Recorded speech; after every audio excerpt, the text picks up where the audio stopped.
चलो सब बबू, आज तो हमी के मौखिक सवाल हुई। जी सर जी पूछिए। चलो अमन, तुम एक काटने वाला जानवर का नाम बताओ। जी सर जी, कटा हुआ कुकुर। भोसड़ी क्या पागल है क्या? बेहुदा। नीतीश, ये तो बेहुदा है। ठीक है। तुम बताओ बेटा, ना उड़ने वाला पक्षी का नाम। जी सर जी।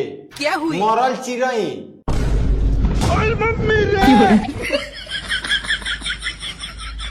शैतान। कन्हा, तुम ही अब इस क्लास में स्टूडेंट अच्छे हो। तुम जलीय जंतु का नाम बताओ तो बेटा। सर जी बंगुरी मछली।